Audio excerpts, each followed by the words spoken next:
Bueno, muy buenas noches con todos los que están conectados y aquellos que nos están viendo de repente también en otras plataformas, pero bienvenidos a todos. Estamos una vez más con una presentación de el Centro de Formación Ministerial para hablar un poco de los cursos que van a comenzar próximamente.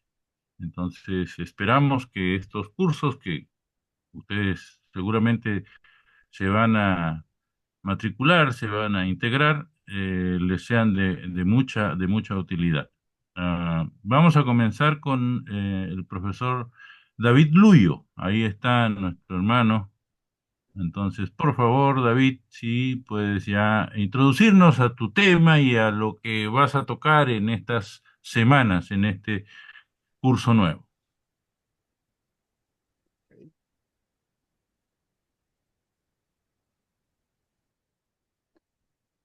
Buenas noches, ¿me confirman si se logra ver las láminas? Sí, está ahí, está bien. Ok, gracias, Pastor Francisco. Hermanos, buenas noches. En esta oportunidad, en esta serie de capacitaciones de formación doctrinal, vamos a desarrollar el tercer nivel que tiene que ver con eclesiología. Entonces, en estos breves minutos quiero yo presentarles a grandes rasgos de lo que va a contener el curso, qué es lo que vamos a estudiar, qué queremos lograr con el curso. Yo les desafío a partir de esta presentación a que puedan invertir un poco de su tiempo en la preparación. La eclesiología es uno de los temas de la sistemática que es muy importante, es esencial. ¿Ya? Entonces, como eclesiología, nosotros entendemos como el estudio de la iglesia o de la historia, el cristianismo ha ido formulando, ha ido definiendo, ha ido desarrollando. Jesucristo no dejó una eclesiología, por ejemplo, como lo tenemos ahora, ¿no? Cuando hablamos de eclesiología está de más decir que nos referimos al estudio de la iglesia. Entonces, eh, a partir del Nuevo Testamento, nosotros no encontramos, y ese es un desafío para la iglesia posterior, no hay una eclesiología pues denominacional. Cuando Jesús, nuestro Señor Jesucristo, estaba en la tierra, Jesucristo no fundó una iglesia evangélica, no fundó una iglesia católica, ¿no? Ustedes pueden revisar los distintos momentos en la que Jesús se refiere al cuerpo, a la reunión de los escogidos, y vamos a darnos cuenta pues que ya la estructuración ya es algo posterior hecha por la iglesia. Como una introducción a lo que se va a estudiar, yo quiero invitarles a visitar algunos paraderos, algunas estaciones que nos ayudan a entender cómo el cristianismo fue entendiendo la iglesia, cómo lo concibió, qué entendió por el propósito de la iglesia, cómo fue formulando sus doctrinas, cómo fue formulando sus prácticas, hasta cómo ahora tenemos ya nuestra iglesia. Una de las frases de Jesús, ¿no? En uno de sus momentos de su ministerio habló y dijo, y yo también te digo que tú eres Pedro y sobre esta roca edificaré mi iglesia. Aquí los historiadores católicos romanos hacen el esfuerzo sobrehumano para poder conectar el catolicismo romano con las palabras de Jesús, ¿no? Entonces, pero comenzamos a ver que ya este grupo de personas que primeramente se reúnen como seguidores de Jesús y luego después que él se va, también observamos que este grupo sigue reuniéndose. ¿Ok? Entonces, lo vamos a ver claramente con atributos ya muy definidos, como en el caso ya de Pedro, algunos años posteriores nada más, ¿no? Cuando Pablo y Pedro están desarrollando su ministerio, ya encontramos una iglesia con cierta organización, con cierta práctica. Solamente una información que podemos leer. Por ejemplo, cuando Pablo escribe su bellísima carta a Timoteo, Pablo, entre otras cosas y recomendaciones, el apóstol le dice a Timoteo, para que si tardo, sepas cómo debes conducirte en la casa de Dios, que es la iglesia del Dios viviente, y miren las calificaciones que da a este cuerpo que se llama iglesia: columna, baluarte de la verdad. Otro asunto, y es lo que estaba pasando en Éfeso, pero miren, desde el primer paradero de las palabras de Jesús a la siguiente estación del apóstol Pablo cuando dirige su carta a Timoteo, que estaba en Éfeso, hasta el siguiente paradero cuando encontramos, por ejemplo, ya a los padres de la iglesia. Ellos siguen avanzando con este estudio de la iglesia. ¿Ok? Ignacio de Antioquía, un padre apostólico, va a referirse en una de sus cartas a la iglesia de Esmirna, a la iglesia. Ustedes pueden leer, miren lo que dice: que nadie haga nada perteneciente a la iglesia al margen del obispo. Considerad como Eucaristía válida la que tiene lugar bajo el obispo o bajo uno a quien él la haya encomendado. Y escuchen esto: allí donde aparezca el obispo, debe estar la comunidad, tal como allí donde está Jesús, está la iglesia católica. Ignacio de Antioquía es el primero que usa el término católico, pero lo usa en el concepto que la iglesia lo entendía en el primer siglo, no como se entiende ahora. Pero noten en las palabras de Ignacio ciertas particularidades que tenía ya la iglesia en el siglo I y el siglo II. Cuando llegamos al siglo IV, cuando la iglesia está atravesando por situaciones bien complicadas, especialmente controversias doctrinales, y déjenme decirles que la iglesia siempre ha pasado por controversias doctrinales. Siempre se levantaron personas para poder confundir a la iglesia, o lo que Pablo llamaba falsos maestros. Le decía a Timoteo que se habían levantado en Éfeso. Miren, en el credo niceno constantinopolitano encontramos una definición básica sobre el cual se elaborará todas las eclesiologías posteriores.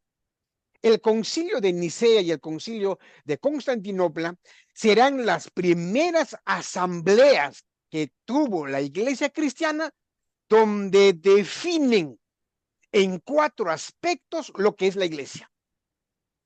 Ustedes pueden leer todo el credo niceno, y en la parte que corresponde a la iglesia dice lo siguiente: creo en la iglesia que es, y aquí hay 4 puntos, que es una, que es santa, que es católica y que es apostólica. A partir de esta definición se desarrolla la eclesiología medieval, la eclesiología ya en la Reforma. Entonces, vamos a desarrollar en su momento de cómo es que el concepto de iglesia, los elementos que deben tener una iglesia, las señales que debe tener una iglesia.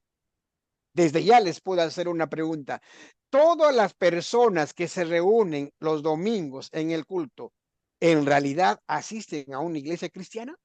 ¿O qué elementos debe tener, o qué señales, en palabras de los reformadores, debe tener una iglesia para que se llame iglesia cristiana? Eso será también motivo de estudio. Otro momento importante en el estudio de la eclesiología, sobre todo reformada, es 1539. Calvino llega a Ginebra en 1536 y está hasta 1538. En 38 sale por problemas en Ginebra, y en el 39 le piden a Calvino escribir una respuesta al cardenal Sadoleto, y en esa respuesta, que es una obra maravillosa, la respuesta del cardenal Sadoleto, Calvino sienta las bases para la eclesiología protestante. Y entre la diatriba y la conversa que caracteriza a este documento, Calvino le dice a Sadoleto, y miren, podemos observar la eclesiología que tenía Calvino. Dice, ¿quieres ahora soportar y recibir una definición de iglesia más verdadera que la tuya? Está diciendo al cardenal Sadoleto, que es un cardenal católico en el siglo XVI. Y Calvino le dice, aquí en adelante, le está diciendo que confiese este cardenal, que reconozca que la iglesia es la asamblea de todos los santos. Primer asunto, asamblea de todos los santos. Y Calvino define esto, la cual extendida por todo el mundo, o sea, católica, ¿eh? Extendida por todo el mundo. O sea, que la iglesia, esta asamblea de todos los santos, no se limita a Roma, no se limita a Ginebra, se limita a todo el mundo. Segundo asunto. Tercero, dice Calvino, está dispersa en todo tiempo. Ajá, o sea, no solamente hubo iglesia cristiana en el siglo XVI, hubo en el siglo X, aunque nos cueste reconocer, hubo cristianismo, hubo iglesia en la época medieval, hubo iglesia en los primeros siglos.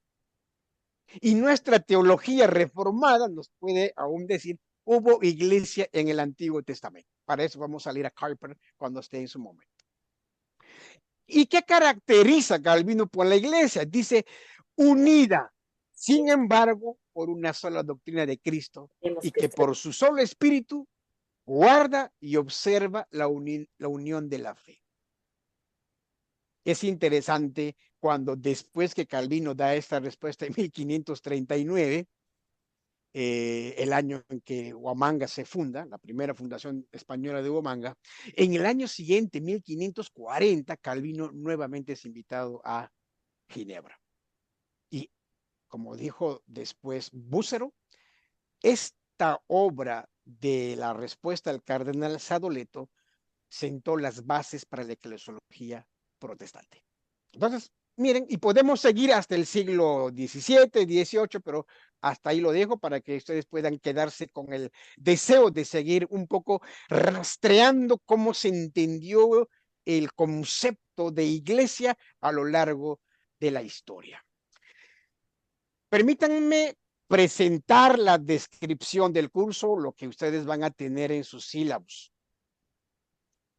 Dos cosas describe la eclesiología y que pretendo en el curso de 8 semanas, obviamente. La eclesiología presenta de manera sistemática tres cosas: las bases bíblicas, las bases históricas y las bases teológicas sobre la iglesia y los medios de gracia. Son dos temas que contiene nuestra eclesiología. Y cuando decimos sistemática, nos estamos refiriendo ya a un orden. Y ahí nos va a ayudar mucho los libros de teología sistemática de corte reformado. Un segundo punto de la eclesiología, queridos hermanos, es que como toda teología siempre tiene que tener en la parte práctica. Lo hemos visto en soteriología, lo hemos visto en cristología. O sea, la teología tiene que aterrizar. ¿Para qué me sirve? Yo espero que este curso de eclesiología responda preguntas como ¿cuál es el origen de la iglesia? ¿Cuál es su naturaleza? ¿Quiénes lo conforman? ¿Cuál es su misión? Y esto ya de por sí me lleva a hablar sobre el objetivo del curso. ¿Ya? Y en el curso pretendo que en estas 8 semanas desarrollemos de manera general, que tenemos solamente 8 semanas, los distintos aspectos que comprenden la doctrina de la iglesia y la doctrina de los medios de gracia. ¿Ya? Entonces, eso es en primer lugar. En segundo lugar, aquí sí yo quiero poner una carga sobre todos aquellos que llevarán el curso. Y esta mochila tiene que ver con que usted tiene que comparar la eclesiología practicada en su iglesia local con la eclesiología reformada. Este curso es de eclesiología reformada, de la iglesia presbiteriana. Y es el desafío para cada estudiante comparar si nuestra eclesiología de la que soy parte de una iglesia practica realmente la eclesiología reformada. Hay iglesias presbiterianas, por ejemplo, que de nombre son presbiterianas, pero de práctica son pentecostal. Y eso nos va a ayudar mucho a hablar sobre la identidad.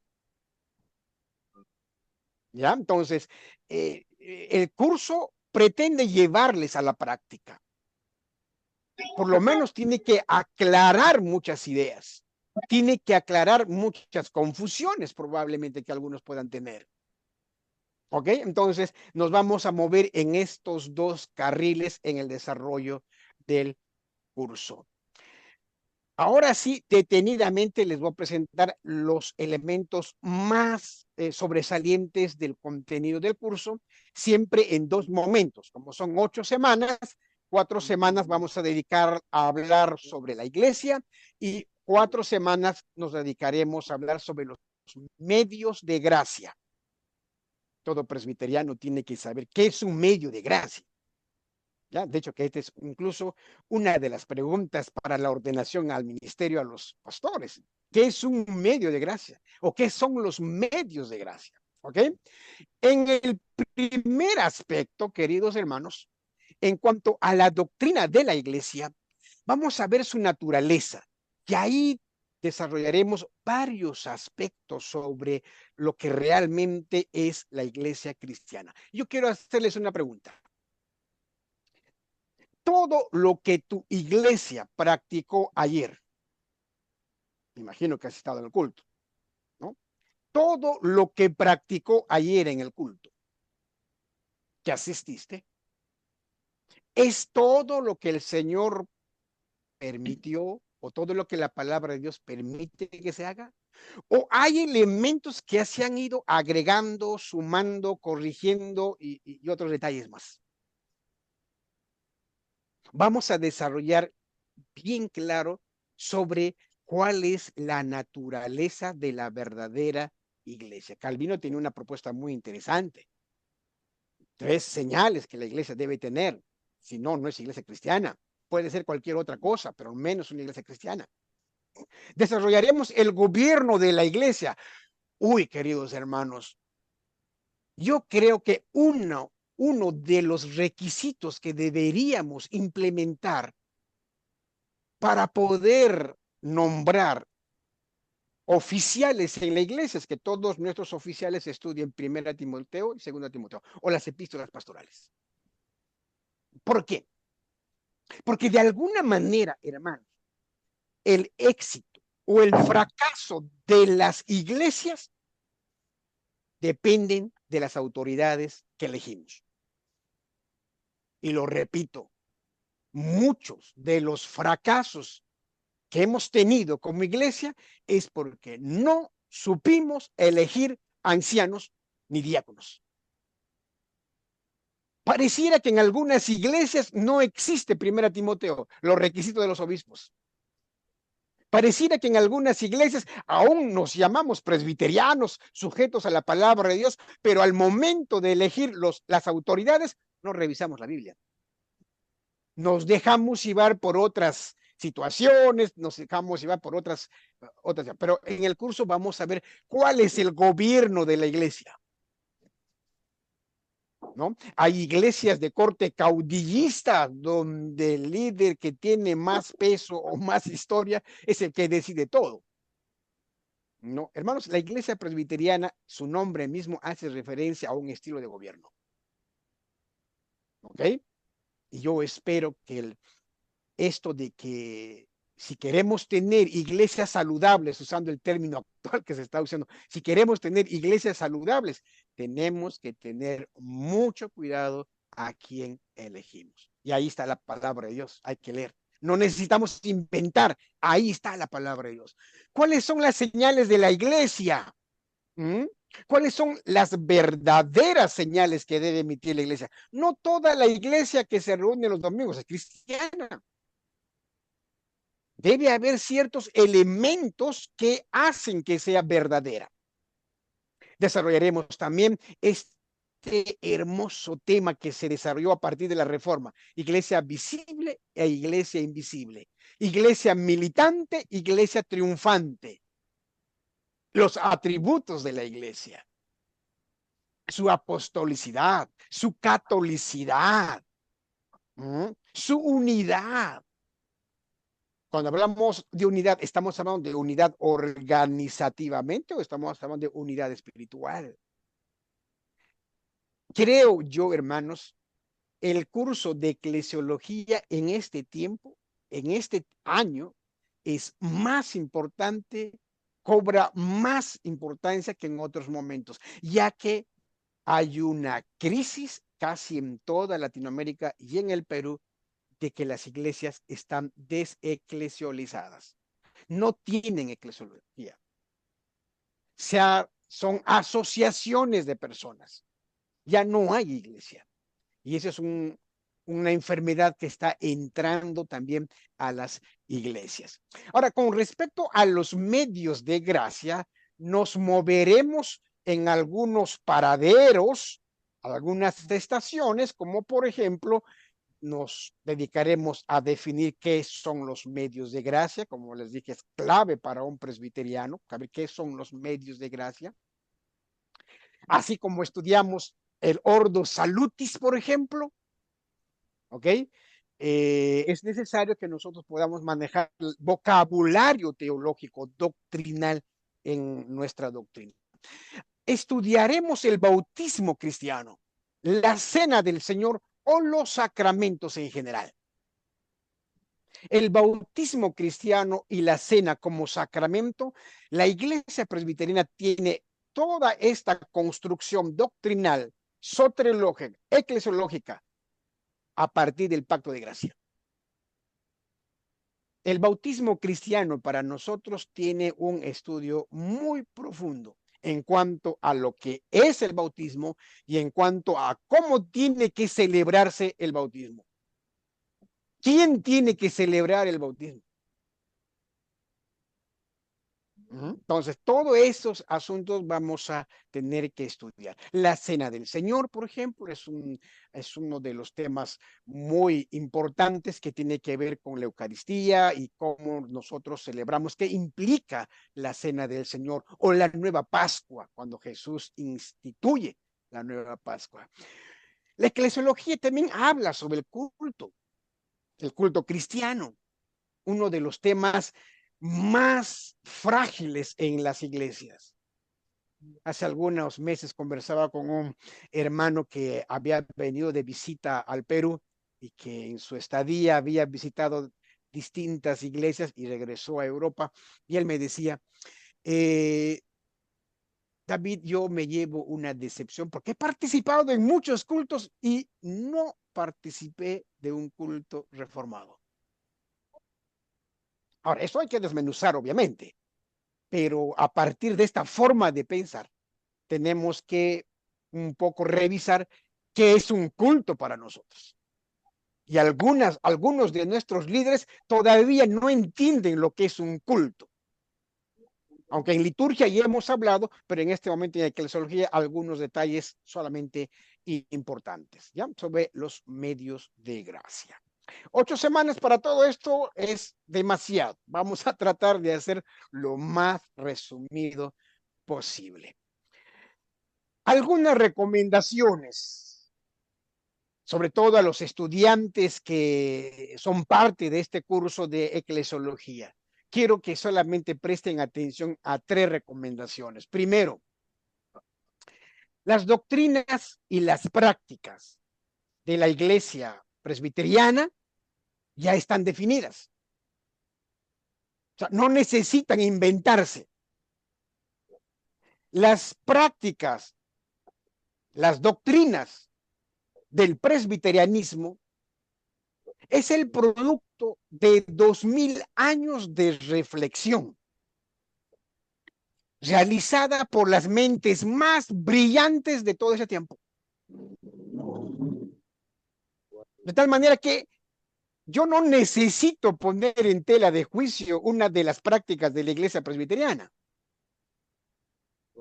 Yo no puedo, por ejemplo, decir, bueno, he llegado a la conclusión después de un estudio tan exhaustivo que hice y por iluminación del Espíritu Santo, que el bautismo tiene que ser por inmersión, ¿no? O que no se puede bautizar a los niños. No, las doctrinas y las prácticas del presbiterianismo ya están definidas. Históricamente ya están definidas. Podemos discutir, dialogar sobre cómo se debe contextualizar, qué himnos hay que escoger para poner. Cuando nosotros asumimos el pastorado, los ministros hacemos un pacto sagrado. No solamente estamos obligados a creer la palabra de Dios y las doctrinas expresadas en las confesiones de la iglesia, sino también a defenderlas.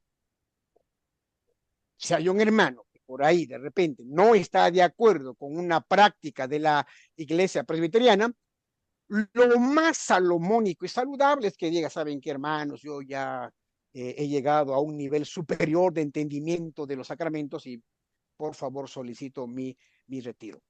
Y está bien, no se le va a retener.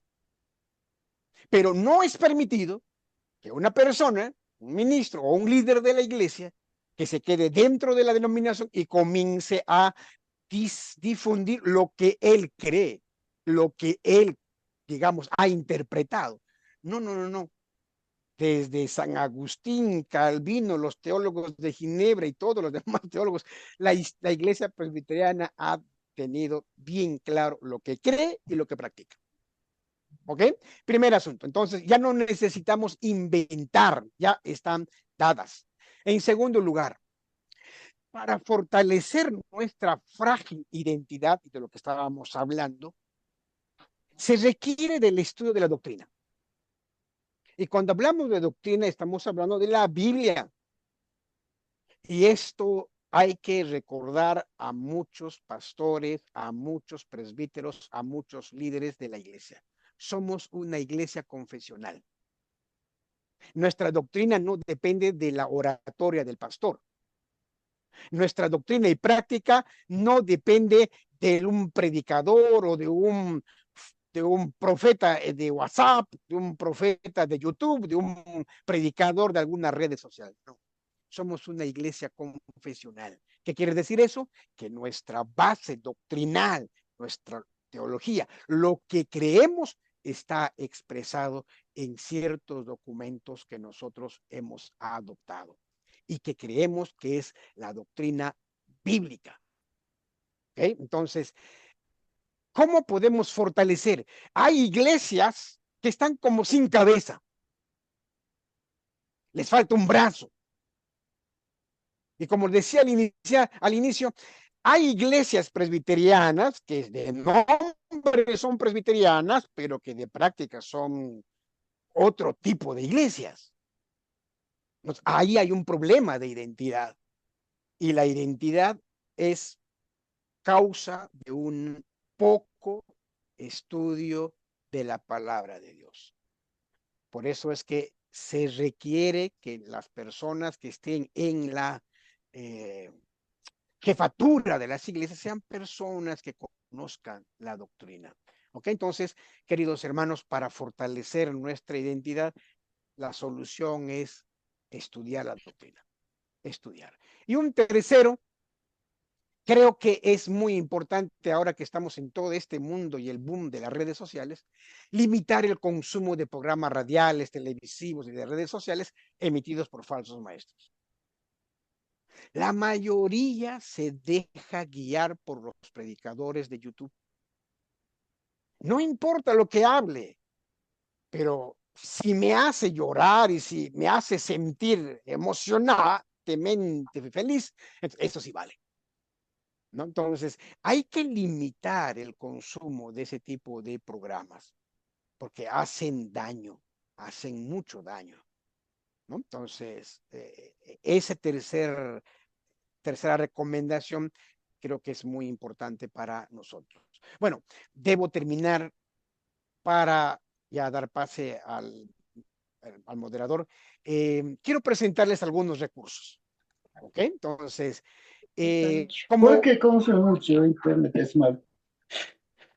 como cabecera, hay Sí. alguien que tiene su micrófono. Ya, como cabecera, nuestro libro básico, siempre va a ser Teología Sistemática de Berkhoff. ¿Ok? Todos los cursos que hemos desarrollado hasta ahora son de Berkhoff. Así que si tú tienes uno, hay que estudiar con paciencia. Una de las cosas que es clave para entender a Berkhoff, porque algunos se quejan, es muy denso ese libro, es porque leen rápido. Berkhoff necesita estudiarse con paciencia y se darán cuenta que es toda una mina doctrinal. ¿Ok?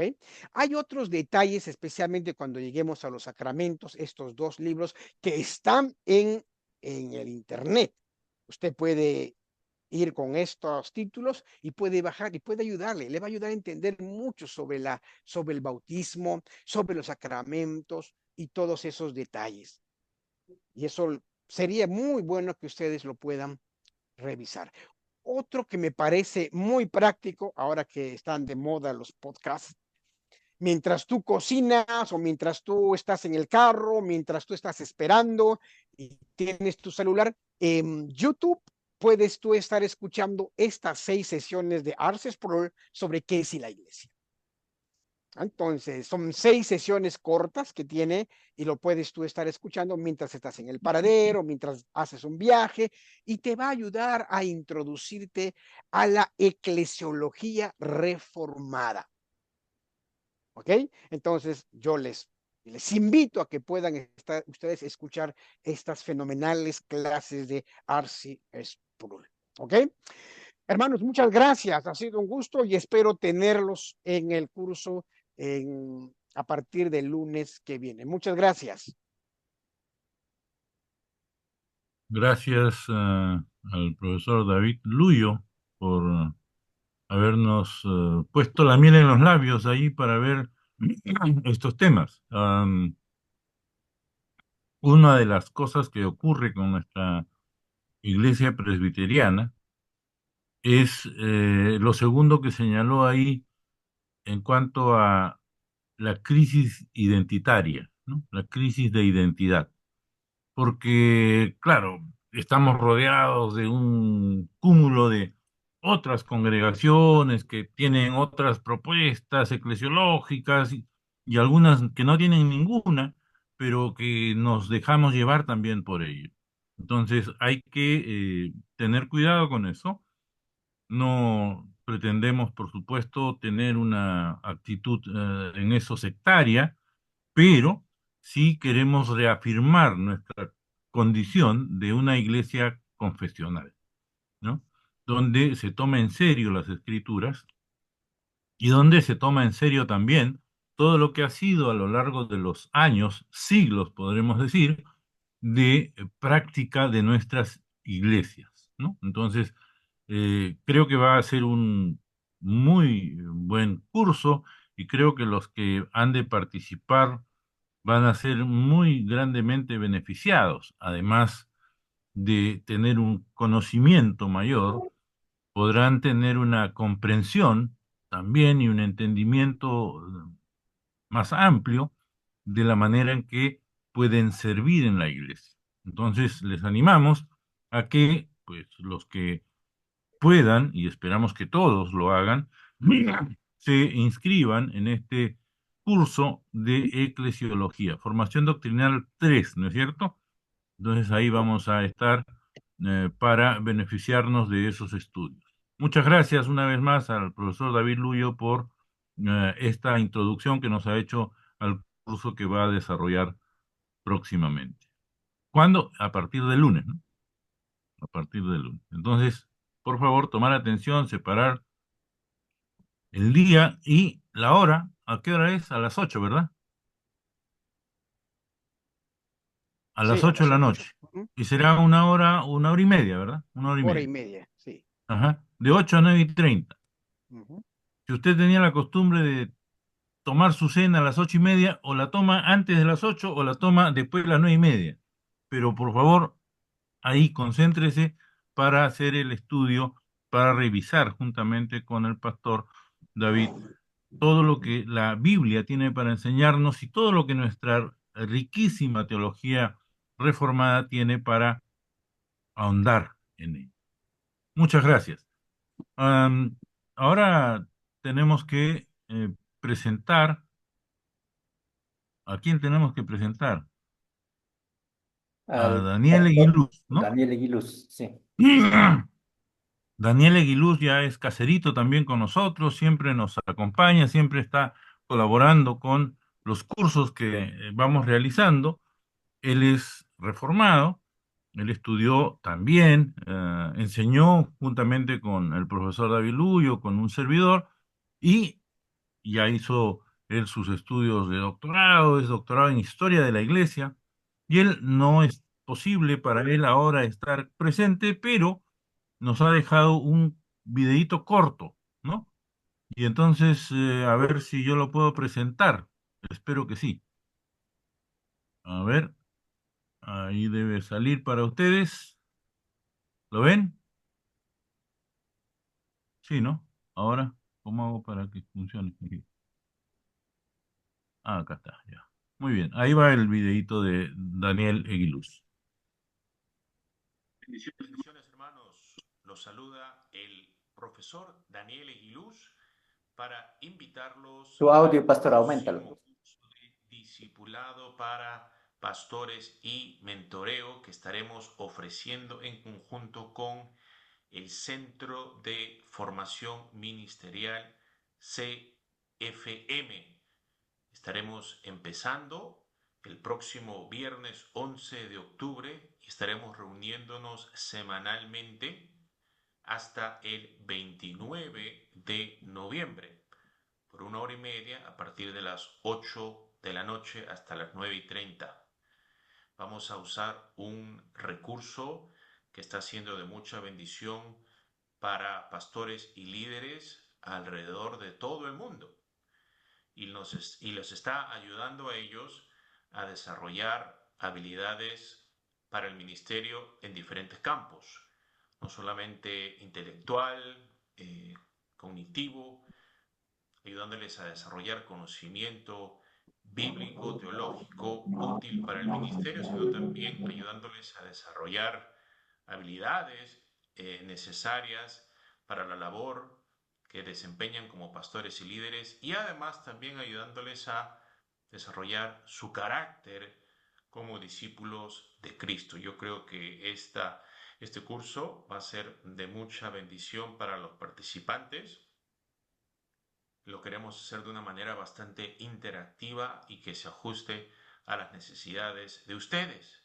Así que una vez más les extendemos una invitación muy cordial y también les decimos que si están interesados en registrarse, pueden contactarse con el pastor Carvajal, y el número del pastor es 990-161-618. Repito, 990-161-618.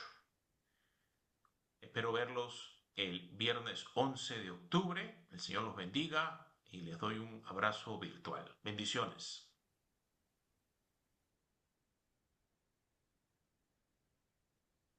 Bien, esa es la corta presentación que ha realizado nuestro hermano Daniel Eguiluz para el curso que él va a presentar, ¿no?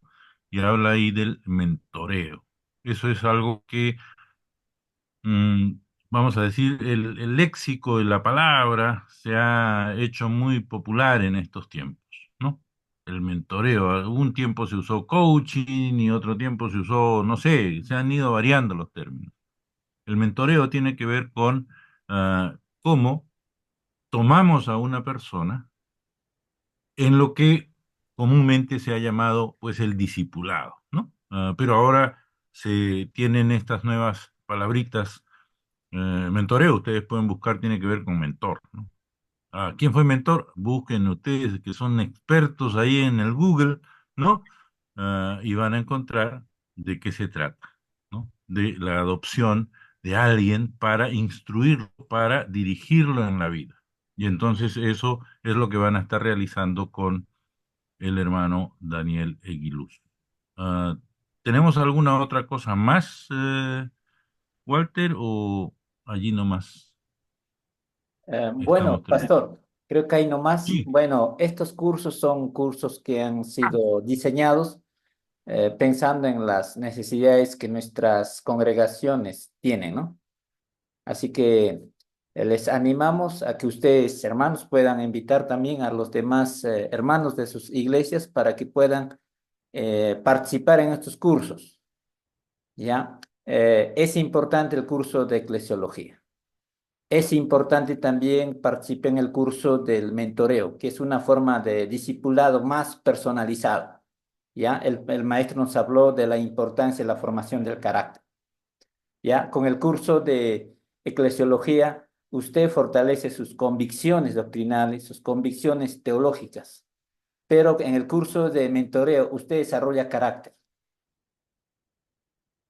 Así que les animamos, hermanos, a inscribirse y a participar en estos cursos que serán de mucha bendición. Gracias, Walter. Sí, ambos cursos creo que están en un buen momento, ¿no? Para, ante la gran cantidad de iglesias que hay a nuestro alrededor, nosotros tengamos muy claramente definidas nuestras convicciones doctrinales y con ese carácter que vamos a desarrollar en el curso de mentoreo, podamos defenderlas. Lo que pasa muchas veces con los presbiterianos ha sido que nos sentimos pues medio empequeñecidos, ¿no? Porque nuestras iglesias no son mega iglesias, pues no tienen 10.000, 20.000 miembros cada una, ¿no? Qué bueno fuera, no. Pero el tamaño, la iglesia verdadera, no se define por el número de miembros que asisten. Si no, tendríamos que decir que aquí en el Perú, pues la iglesia verdadera sería otra, ¿no? Ya saben cuál podría ser, ¿no? Y no me refiero a ninguna iglesia evangélica, sino ya saben a cuál, ¿no? Entonces, no. Tenemos que estar claramente identificados con nuestra doctrina para que podamos defenderla y defender lo que hacemos, ¿no? Muchas veces, para los presbiterianos, se nos acusa porque hacemos bautismo de niños, por ejemplo, y bautismo por aspersión adicionalmente, que somos muy, no nos hemos desligado de la Iglesia Católica, que somos muy católicos y que no, o sea, perdón, el que eso dice desconoce la historia, desconoce lo que ocurrió en la Reforma, desconoce todo, desconoce la Biblia, ¿no? O sea, no solamente estoy refiriéndome a la historia, a la Biblia, desconoce la Biblia. Entonces, hay que saber cuáles son esas doctrinas que históricamente se han establecido y defendido y que nos han servido de elementos distintivos, ¿no? Otra vez, no en una actitud sectaria, pero en una actitud de clara defensa de lo que es la enseñanza bíblica. Entonces, anímense y matricúlense, por supuesto. Ya dio Daniel allí en ese videíto los números de teléfono de el pastor Walter Carvajal, así que lo llaman a él no se va a molestar, no se va a molestar. Ustedes le llaman ahí y le dicen, yo quiero inscribirme en estos cursos, por favor, ¿cómo hago, no? Entonces, ahí está, por favor, a partir del lunes. El lunes comienza formación doctrinal 3 y el viernes comienza lo que es el curso de mentoreo con Daniel Eguiluz. Así que anímense, por favor, y pues a matricularse para seguir creciendo en nuestra fe. Si no tenemos más eh, costos y esas cosas, decimos, Walter, Sí, pasa, el costo es simbólico, ¿no? Ujú. El costo que se paga por curso es 59 soles. 50 nuevos soles. Ya voy a parecer lo chiquito que se sube al micro, ¿no? 50 soles. ¿Qué te hace 50 soles, no? No te hacen daño. Puedes matricularte, no hay problema. ¿Y eso es mensual o eso es por todo el curso? Por todo el curso. Imagínense, son 8 semanas, son 2 meses, 25 soles por mes, es lo que te gastas, como dicen los chiquillos, en cualquier vanidad de la vida, ¿ah? Y sin embargo te vas a nutrir espiritualmente, te vas a nutrir bíblicamente. Entonces, por favor, a matricularse y a fortalecer a nuestras congregaciones. La necesitamos, esa fuerza, esa fortaleza la necesitamos para resistir los embates no solo del enemigo, que eso ya estamos acostumbrados, sino también de aquellos que llamándose cristianos y que siendo de repente cristianos también, nos quieren vapulear y nos quieren decir que nosotros no somos tan cristianos. Perdón, somos bien cristianos.